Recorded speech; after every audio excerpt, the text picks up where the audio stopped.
Fred Gomez Carrasco was a notorious drug cartel boss from San Antonio. After years earning millions and running from the cops, Carrasco was serving a life sentence when he decided to break out of the Walls Unit, the oldest prison in Texas. Carrasco and two henchmen took over the prison library. They held teachers and librarians captive as Carrasco bartered for his freedom. Now there's only one way that these people will see the light again, and that's for you to cooperate. The standoff set off one of the worst hostage crises in American history, the 1974 Huntsville prison siege. This will be our last day to live if somebody doesn't come through and help us. They're desperate men and they mean business. He's fixing to shoot me. I'm fixing to die if you don't do something right now. And the rest of us in there are going to die too. These people don't have anything to lose and they're serious. And it's all on tape. Fred, the governor's on for you. The governor wants to talk to you. He can shove it. From Imperative Entertainment, this is Standoff. Dead or alive, I'm going out. Listen wherever you get your podcasts. This podcast is intended for mature audiences. Listener discretion is advised.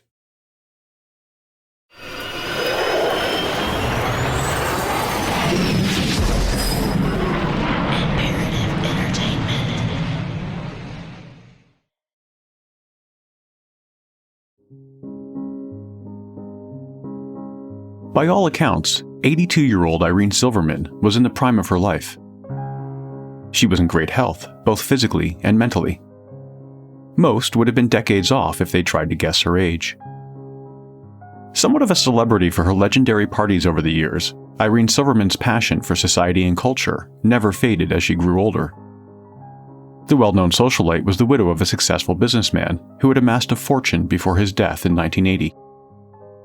With houses all over the world, Irene eventually settled in her palatial multi-million-dollar townhouse in New York City. The 19th century mansion is a Manhattan landmark, renowned for its expansive rooftop garden, marble interior, and grand rooms inspired by the Palace of Versailles in France. She had renovated the house many times over the years, and eventually decided to include several apartments. At an average price of $6,000 a month, the high-end units were more to Irene than just another source of income. Always the socialite, Irene wanted to be surrounded by different and interesting people, and her tenants were often exactly that. With nothing spared to create the luxury units, it wasn't long before famous writers, musicians, politicians, and even European nobility started to call the East 65th Street address home. To her tenants, Irene Silverman was more like a hostess than a landlady. She would regularly throw lunch and dinner parties for her renters, considering them more friends than paying live-ins. She prided herself on getting to know all those who stayed in her house before and after they moved in. Thorough background checks were always completed. References were required and always checked. Credit scores and criminal histories were always researched. When they moved in, it wasn't uncommon for renters to see Irene several times a day.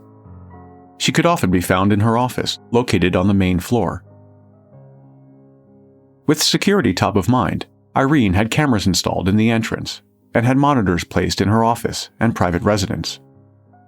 There was a heavy iron front door and a strict policy that limited access. There was very little that happened under her roof that she wasn't aware of, and that's the way she liked it. Irene Silverman felt safe and secure in her house turned luxury apartment building. She was constantly surrounded by close friends and trusted employees, and it stayed that way for nearly 20 years. In March 1998, Irene's office received a phone call from a woman calling herself Eva Guerrero. She claimed to be the assistant to a successful designer named Manny Guerin, who was interested in a 1-month lease. The assistant was told that while there were no available units at that time, when something opened up, they would receive a call. Several months later, an apartment became vacant and arrangements were made to visit. So, on Sunday, June 14, 1998, when a well-dressed young man arrived at the front door, Irene Silverman wasn't concerned. He introduced himself as Manny Guerin. The man was handsome, and she thought he had a pleasant smile. During their conversation, he subtly dropped a few key names: names Irene would have certainly recognized. He knew people within her network, and this made her more comfortable. The man was well-spoken and engaging, qualities that Irene always looked for in potential tenants. The more they spoke, the more she liked him. Manny Guerin seemed to be the ideal tenant.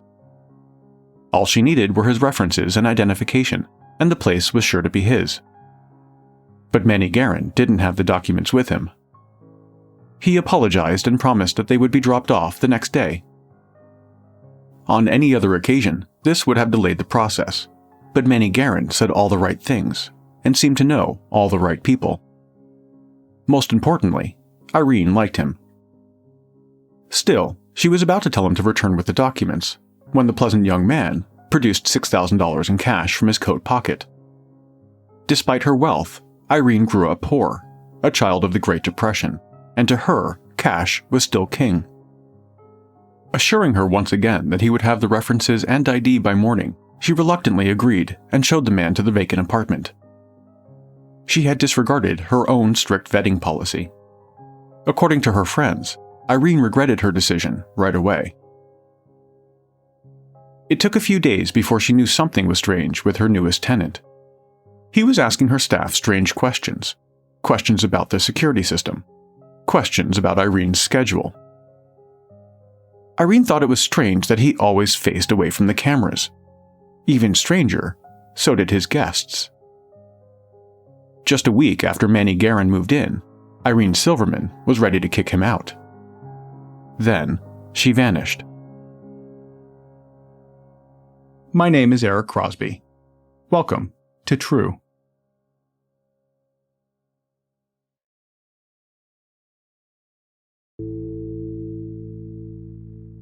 Manny Guerin kept to himself.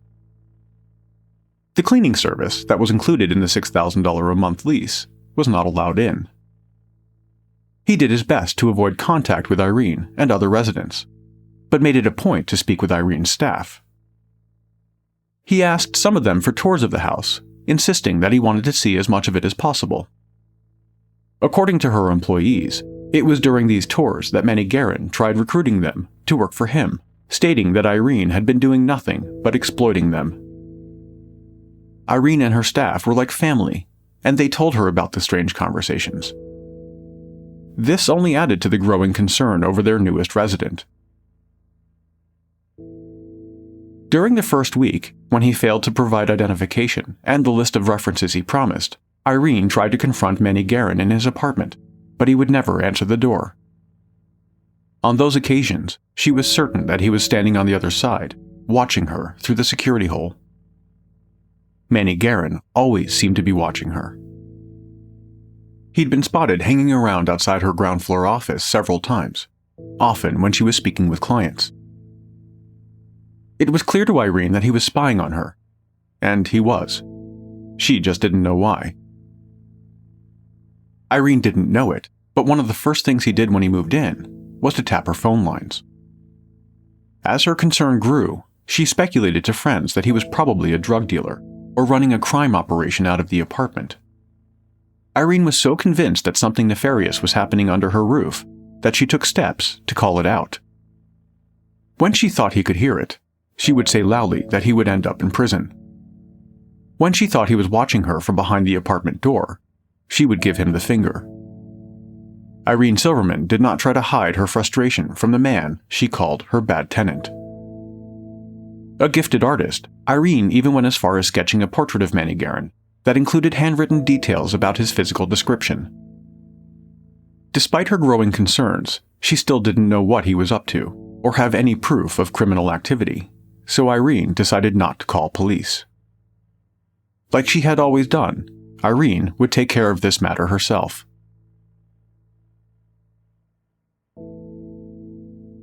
By the end of the first week since Manny Guerin charmed his way into apartment 1B, Irene Silverman's frustration had turned into outright anger.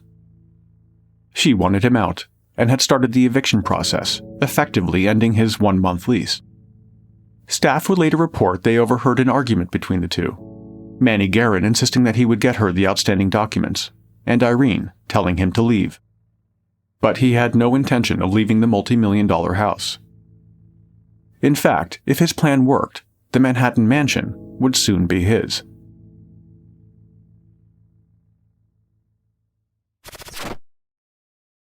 A former swimsuit model and naval officer create a body-positive ballet academy that ends up in a cold-blooded killing. A Brazilian supermom starts a cult-like family, adopting 37 children, and then she marries one of them. Then the children team up to brutally murder the husband, who's also the stepbrother? Wondery's new weekly series, Scamfluencers, tells the unbelievable true stories behind some of the world's most infamous scams. From Wondery, co-hosts Sarah Hagee and Sachi Cool unpack what drove these scammers to deceive others and how our culture allows them to thrive. You'll hear how these charismatic and captivating people executed their schemes, conning people out of their money and sometimes their lives. Each season, Scamfluencers will immerse you in the shocking tale of fraudsters, their victims, and what happens when the facade comes crashing down. Listen to Scamfluencers on Apple Podcasts, Amazon Music, Spotify, or you can listen early and ad-free by joining Wondery Plus in the Wondery app. We all want love, that happily ever after feeling of finding your soulmate. What if someone not only claimed they could help you find that perfect partner, they guaranteed it? Jeff and Shalia, a young couple famous on YouTube, teach about twin flames, a deep romantic connection with your perfect ultimate partner in their videos. It's a divine love. You're designed for no one else, and they're designed for no one else. But the path to finding your twin flame isn't so simple. Those who start to doubt the group are instructed to cut ties with friends and family that are holding them back and to corner and claim their twin flame through stalking and intimidation. By the time some members are able to leave the group, they don't even recognize themselves, and the harassment to rejoin makes them fear for their safety. From Wondery, Twin Flames is a podcast about what happens when the quest for love turns into a dangerous obsession. Follow Twin Flames on Apple Podcasts, Amazon Music, or you can listen early and ad-free by subscribing to Wondery Plus in Apple Podcasts or the Wondery app.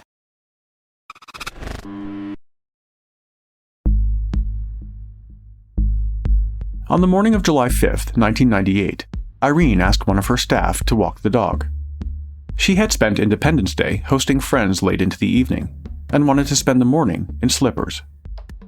The employee told authorities that the time had been around 11 a.m. 11 a.m., it turned out, would be the last time anyone would ever see Irene Silverman again.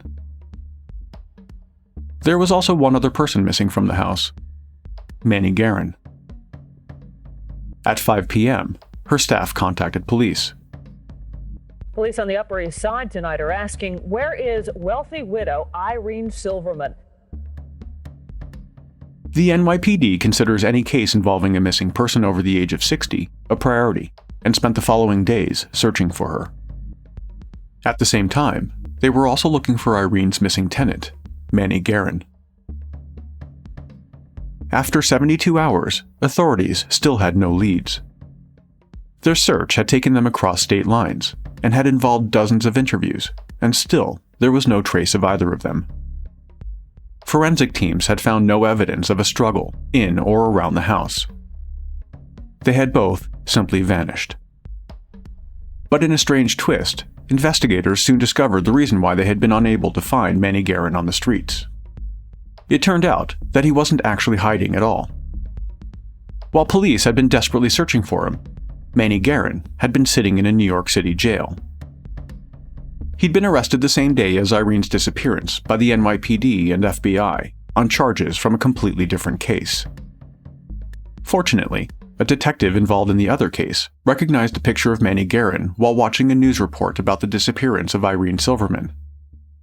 The only thing was, his incarcerated suspect wasn't named Manny Guerin. In fact, Manny Guerin didn't exist. The young man Irene Silverman had called her Bad Tenant was actually 24-year-old Kenny Kimes. Kenny Kimes had been sitting in a jail cell for days, arrested by a joint task force for using a fraudulent check to buy a new car. Also, he wasn't alone when he was captured. Held behind bars with him was his 64-year-old mother, Sante Kimes.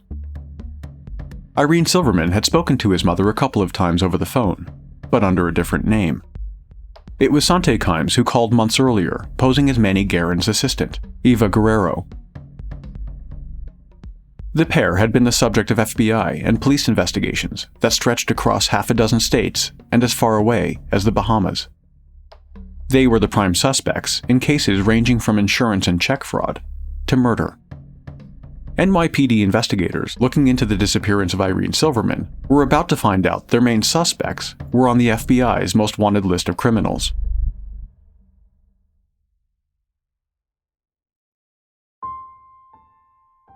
Sante Kimes had a long and disturbing criminal history dating back to her high school days when she was involved in a credit card scheme. In her 20s, it was shoplifting and setting things on fire. In her 30s, it was enslavement. In August 1985, federal prosecutors charged Sante Kimes with slavery. According to the indictment, Sante and her husband Kenneth Kimes Sr. had driven to Mexico and smuggled several teenage girls back into the U.S. with promises of full-time work and free housing. The girls were then kept as prisoners and forced to work 24 hours a day with no pay. They were under constant threat of being locked in a closet for days at a time, of being burned by hot water or an iron, or of being punched and kicked. This lasted for years. When the trial started in 1986, Kenneth Kimes Sr., a successful businessman in the motel industry, accepted a plea deal, barely escaping jail time. Prosecutors considered the possibility that Kenneth Kimes Sr. may have been an unwilling participant and offered him the deal. But when it came to Sante's willingness to enslave the girls, the federal prosecutors had no doubts. They argued that she was a sadist, calling the abuse she inflicted torture. The U.S. District Court agreed, and Sante Kimes was found guilty of breaking federal anti-slavery laws. She was sentenced to a 5-year prison term. In 1989, after serving just 3 of the 5-year sentence, Sante returned to her family and to her life of crime. She and her husband were dealing with a $35 million civil lawsuit filed by the victims of the enslavement scheme, which was settled out of court in 1990. In October the same year, she was suspected of firebombing her lawyer's office after repeatedly threatening him with a malpractice suit. No evidence could be found linking her to the incident, so no charges were ever brought against her. However, according to the FBI, there were no other suspects in the case. Arson wasn't the only thing keeping Sante busy that year.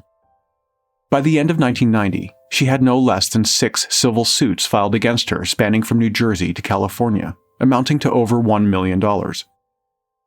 With more than 24 known aliases and a talent for evading creditors and authorities, it's no shock that Sante Kimes did not pay a single cent in damages. In 1994, her husband died of what was believed at the time to be natural causes. His entire estate was left to his children from a previous marriage. Sante and Kenny were left with nothing. She did, however, manage to keep the news of his death a secret for a surprisingly long time. Kenny, who had been away at school, didn't find out about his father's death until he came home several months later. It took another couple of years for his children from the previous marriage to find out. By forging documents and providing a false social security number for her deceased husband, Sante had bought herself some time. The plan she devised was simple: steal as much of the fortune as she could. But executing the scheme would be a bit more challenging. Only her husband had access to the accounts, many of which were with a bank located in the Bahamas. So that's where Sante planned to go. But if it was going to work, she would need help. By the time the plan was ready, 19-year-old Kenny had dropped out of college, and the two, who had always been exceptionally close, were spending even more time together, plotting and scheming. Sante had found her partner in crime. In September 1996, Sante and Kenny flew to the Bahamas to carry out their plan to drain the offshore accounts. During their 1-week stay, they made repeated visits to the bank in the capital city, Nassau. They had brought with them official-looking documents and were always dressed professionally. The well-forged paperwork should have made it clear that they had authorization, but a bank employee assigned to look into the accounts was becoming suspicious. He mentioned some of those concerns to Sante and Kenny during a dinner meeting. That was on the evening of September 5th, 1996, and it was the last time that anyone saw him. The 55-year-old bank auditor had simply vanished, and by the time authorities were notified, so had Sante and Kenny. Unable to withdraw any of the money they desperately needed, the pair returned to their home in Las Vegas, Nevada, to regroup and figure out their next move. That would come in the form of insurance fraud when a fire broke out, destroying their house. Only, it wasn't technically their house. Investigators discovered that the deed had been transferred before the fire destroyed the property. According to the paperwork, the house actually belonged to a man named David Kasdan. The 63-year-old businessman lived in California and was an old acquaintance of Sante and her late husband. He had no idea the house was in his name. By forging Kasdan's signature on the right documents, Sante was able to squeeze as much value out of the house as she could. Not only had she made a claim on the $100,000 insurance policy, but she had also taken out a loan against the house for almost $300,000. The loan was also in David Kasdan's name, which came as a complete surprise to him. Not long after learning of the scam, he confronted Sante, insisting that she fix the problem. She did. On March 14, 1998, officers with the LAPD were called to a crime scene. When they arrived, they found the remains of David Kasdan lying in a dumpster not far from the Los Angeles International Airport. Authorities would later confirm that he had been shot in the head with a .22 caliber pistol. Although police suspected the mother and son team of being involved, there wasn't enough evidence at the time to press charges. Sante and Kenny didn't stick around long enough to find out how the investigation was going. They were already halfway across the country, heading toward their next scheme, stealing a multi-million-dollar brownstone in downtown Manhattan.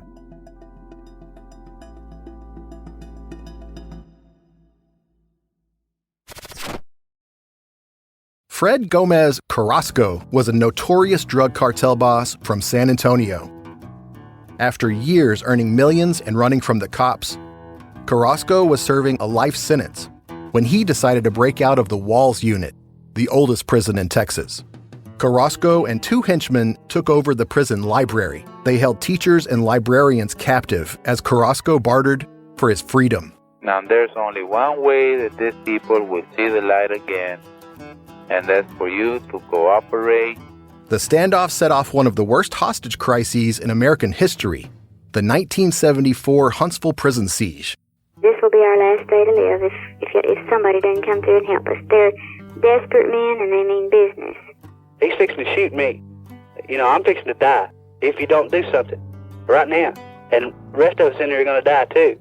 These people don't have anything to lose and they're serious. And it's all on tape. Fred, the governor's on for you. The governor wants to talk to you. He can shove it. From Imperative Entertainment, this is Standoff. Dead or alive, I'm going out. Listen wherever you get your podcasts.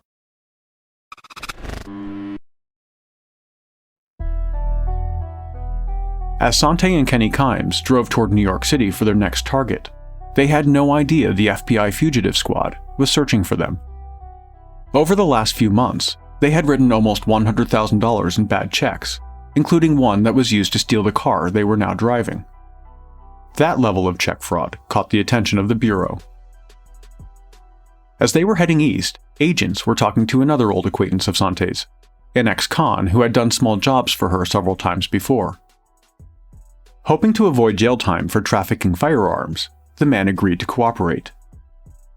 Following the FBI's instructions, when Sante called him a couple of days before Irene Silverman vanished, he set up a face-to-face meeting. When they met on the evening of July 5th, just hours after the 82-year-old Manhattan socialite was reported missing, the FBI arrested them for check fraud. Sante and Kenny couldn't believe their luck when they realized they had been arrested for bouncing checks. Kenny was so relieved that he reportedly offered to buy the arresting officers a round of drinks. Their luck, however, did not last long.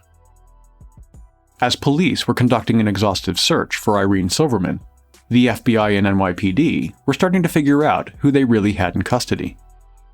Authorities in New York had collected police records from dozens of precincts across the country.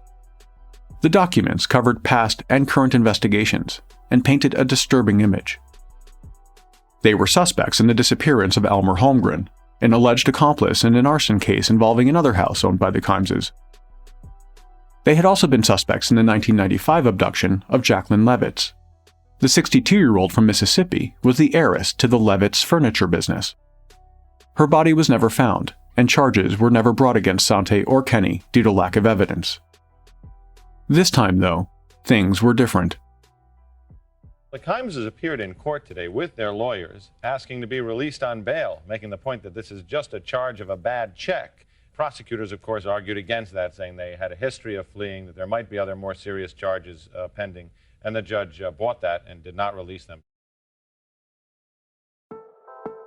Following their surprise arrest, FBI investigators searched the Kimeses' stolen car and shared what they found with detectives working on the Irene Silverman case. The list of items they cataloged included a large hunting knife, a dozen wigs, handguns, ammunition, syringes, a powerful sedative, a can of pepper spray, and the empty packaging for a stun gun. The list went on.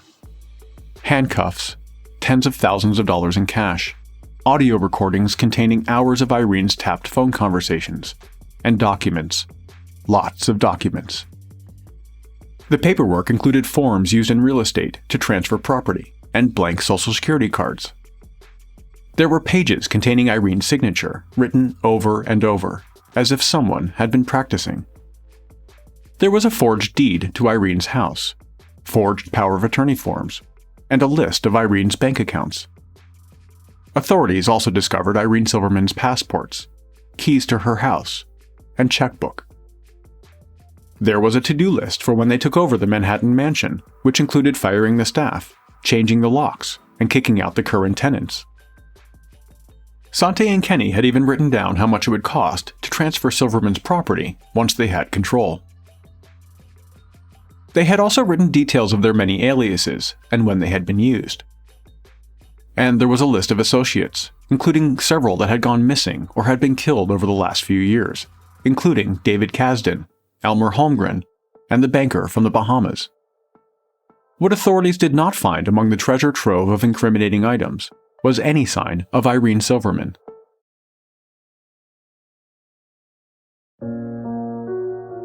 It was a sensational set of crimes that made national news. The con artist and murder team of Sante Kimes and her son Kenny. The two became household names when they were indicted on charges of kidnapping and killing an elderly New York socialite. Kenny and Sante professed their innocence, claiming to have no knowledge at all of Irene's strange disappearance. They insisted that Irene was an old friend who often entrusted them with personal and business matters. Police weren't buying it. The NYPD kicked off one of the largest missing person investigations it had ever conducted, but ultimately, their efforts turned up nothing. Irene Silverman was gone, but prosecutors believed there was enough circumstantial evidence to charge them both with murder. The trial started in February 2000, a year and a half after Irene Silverman disappeared, and was described by the New York media as the trial of the millennium. A Manhattan legend in the city's high society who became the target of a deadly real estate scam by two of the most dangerous grifters in the country? The story was practically made for the tabloids. It's a crime story in the headlines this week, fit for a movie plot. What began as a missing persons case in New York City has become a bizarre cross-country tale of deception, murder, and money. At the center of it all, a mysterious and possibly dangerous twosome, a mother and son, con artists, some call them, living on their wits and their charm. They're in jail, prime suspects in the disappearance of a wealthy Manhattan widow. The media had dubbed Sante and Kenny Mommy and Clyde, a reference to the infamous pair, Bonnie and Clyde, who killed over a dozen people in the 1930s. Negative publicity, the public loves it. We're selling papers. Clearly, I'm slightly interesting these days. You know, I'm an interesting topic. But why me? Because I'm easy. I'm a foreigner. I'm out of town. They can just point the finger at the out-of-towner. There's always been an easy ability for people to just pick on someone who's not the local. There is no proof of me grifting or conning or killing. The two had been officially charged with the murder of Irene Silverman and were facing over 100 other charges, including wiretapping, conspiracy, burglary, forgery, possessing illegal firearms, and grand larceny. They pled not guilty to all of them. There's no crime. They don't know where the woman is. They manufactured a crime. What happened is, I'm sure that the world knows that New York is one of the most corrupt law systems in the world. They had no crime, no body, no reliable evidence, no witnesses, no witnesses, no witnesses, no witnesses. Their defense attorneys were confident that without a body or any substantial forensic evidence, Sante and Kenny would be acquitted. Prosecutors maintained that just the circumstantial evidence was more than enough to prove without a doubt the pair's guilt. The court heard testimony from two notaries who said Sante was disguised as Irene when she asked them to notarize a transfer document. They also heard from two people Sante and Kenny had recruited to work in the house. One was a homeless man, the other an employee at a restaurant. Their associate, turned FBI informant, went on to testify that he had sold them several weapons in the past, including a .22 caliber pistol, the same type used in the murder of David Kasdan. The audio recordings found in the stolen car revealed attempts by Sante to get details directly from Irene Silverman. In one recorded phone call, Sante, pretending to be a contest rep from Las Vegas, pressed Irene for her social security number in order to receive a vacation prize. The scam didn't work, and being played in court only served to showcase the lengths to which they went. Leading up to the trial, Sante and Kenny had done as many interviews as possible. Larry King, 60 Minutes, radio stations and newspapers, but they usually didn't go well. At the beginning of the 60 Minutes interview, the host points out that it was unusual for murder suspects to be so open with the media just before a trial. That interviewer proved his point. Conspiracy theories and unbelievable scenarios to explain everything away dominated their message.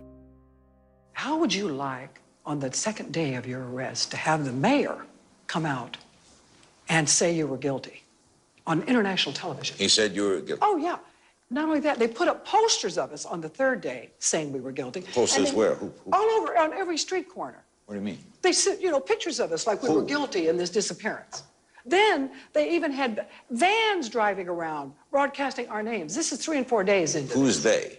You don't know what these police are like in New York. You aren't hearing what's happening. I have people coming to me for books. You hear about, the big things. You don't realize that these police are running wild in this city and that they are getting away with murdering the Constitution, and that this case is a precedent case because if they get away with this, every American in this world is in trouble.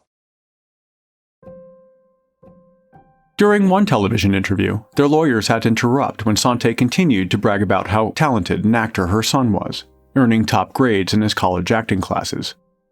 The interview was cut short. By the end of the trial, prosecutors had presented over 125 witnesses and entered over 400 exhibits as evidence. The defense team decided it would not be in their best interest to have Sante and Kenny take the stand. They were concerned about what the pair would say if cross-examined. They were still confident that without a body, or any hard evidence, their clients would go free. This indictment is baseless. This indictment is based on no eyewitness evidence, without a body, without any forensic evidence. It's a case which will be dismissed by any jury that has the opportunity to evaluate what there is. However, in May 2000, after deliberating for only 4 hours, jurors found the mother and son grifters guilty on all counts. They were both sentenced to over 100 years in prison. In the closing remarks, the judge called them sociopaths. When you have people who have no remorse and no conscience, I believe they have to be jailed for the rest of their lives, because if they were not, Sante and Kenneth Kimes would go out and commit exactly the same kind of crimes tomorrow that they committed before. In a strange incident, several months after the trial, Kenny was in the middle of an interview when he took the reporter hostage. It turned out that during the investigation of Irene Silverman, evidence emerged linking them to the murder of David Kasdan. Kenny didn't want his mother to face the death penalty in California, so for over 4 hours he held a pen to the reporter's throat, demanding that his mother avoid extradition.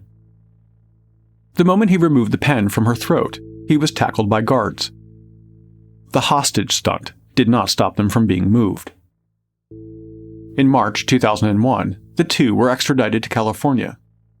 The difference in the David Kasdan case was that authorities had his body. Kenny eventually pled guilty to his murder, sparing his mother and himself possible execution. In 2004, they were both found guilty in that murder and sentenced to life plus 125 years.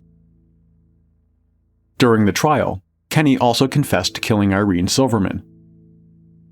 He said that when Irene was alone, he and his mother incapacitated her with 3,000 volts from the stun gun.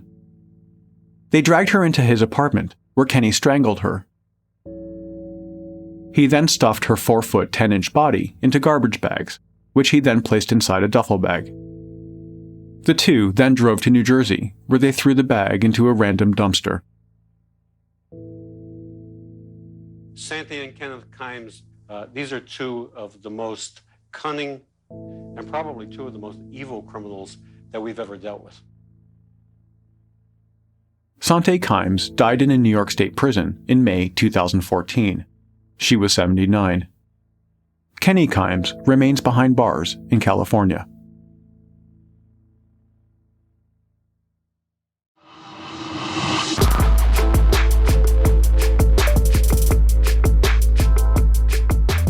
True is a production of Imperative Entertainment. This episode of True was researched and written by me. The executive producer is Jason Hoke of Imperative Entertainment. Cover art and design was created by Jenna Sullivan. True was created and is produced by me. Comments? Questions? Get a hold of us at podcasts@imperativeentertainment.com.